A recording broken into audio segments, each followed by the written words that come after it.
నవరాత్రులు నవదీపాలు దుర్గాదేవి అలంకారం రోజున గృహములో కూష్మాండ దీపాన్ని కానీ వెలిగించినట్టయితే ఇంట్లో ఉన్నటువంటి కోర్టు సమస్యలు, ఆస్తి తగాదాలు, అదేవిధంగా అవమానాలు ఇవన్నీ కూడా సమసిపోతాయి.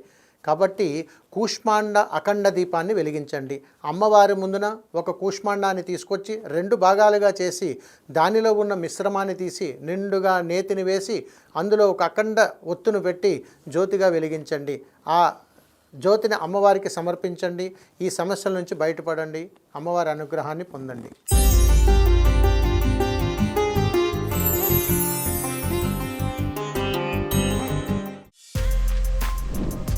For more videos like this, subscribe Big TV channel.